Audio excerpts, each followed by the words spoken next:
Hey guys, so it's been exactly 1 year since I was kidnapped, and I think I'm fully ready to talk about my experience. So, May last year, I was living in Port Harcourt at the time. Then I tried to travel to Benin for my friend's father's burial, and yeah, I traveled there, stayed for a week. But during the course of that week, I fell sick. My plan initially going to Benin was to like attend the burial, stay for like a week, then travel to Lagos to visit a friend. But yeah, man proposes, God disposes, if I'm not mistaken.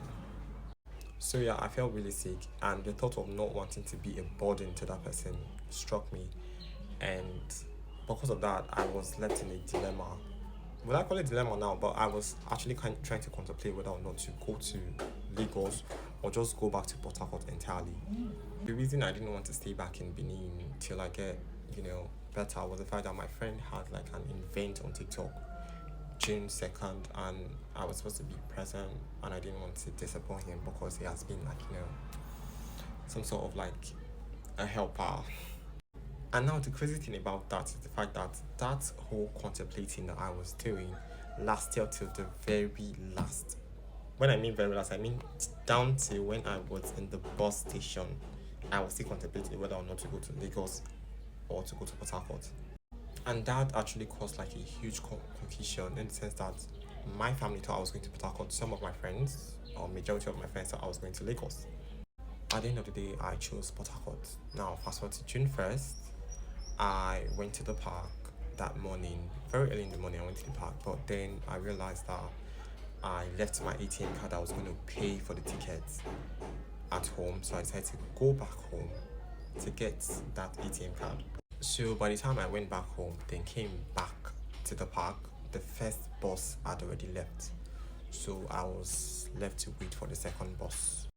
Mind you, I was like the only person that was waiting for the second bus. I decided to check other parks, but they already moved, like their first bus babe, and they only have one bus that's going to like travel to Port Harcourt that particular day. So I decided to wait. So I waited for like a while, and it was getting really, really difficult for the bus to get filled up. So I guess the bus company decided to like take passengers that are also going to Bayelsa, Warri in one bus. And even with all of these passengers, the bus was still very scanty, I guess. Me, I enjoy traveling in the bus that is scanty so that there will be space for me to do like a lot of things. And finally, by 11:30, 12ish, we left the park and we were on our way. So before getting to like the Mori Park, we experienced a sort of like technical issue. Our bus was overheating for some reason and it was bringing out smoke. So our driver decided to stop the bus and fix the issue. So that took like an hour or so, and then we were on our way again.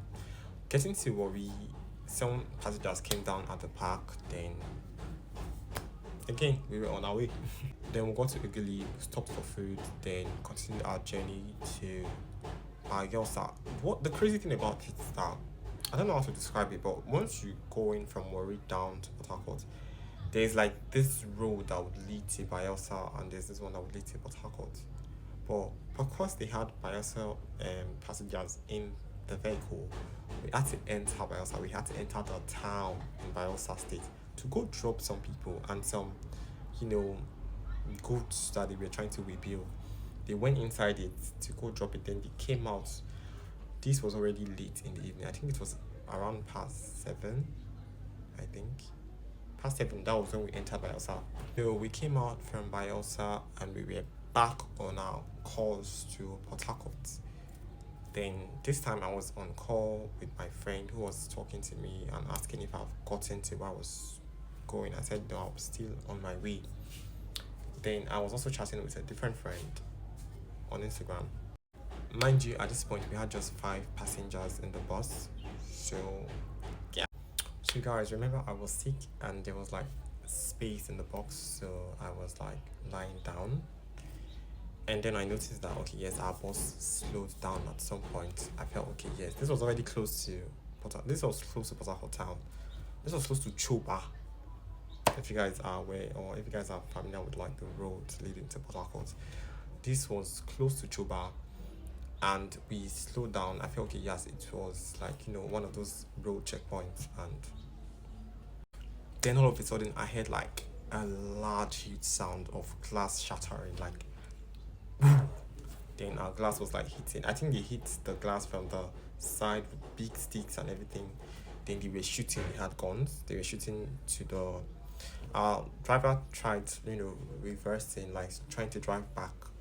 But it's an ambush, so definitely they knew that. Okay, yes, if they're going to like attack a bus, it would try to go back. They already had staged people at the back that was going to attack from the back. So our driver had no choice. For some reason, I don't know why he did not just hit those people and jam or run over them. But he did not.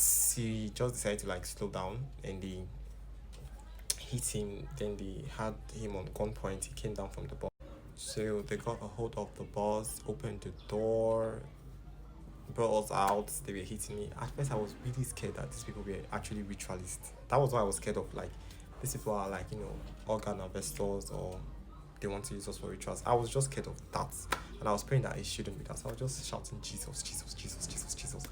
But they took us down from the bus and they took us inside the bush. Well, this is getting very long, so I'm going to like try to divide it into parts or bits. Then see you guys on the next part.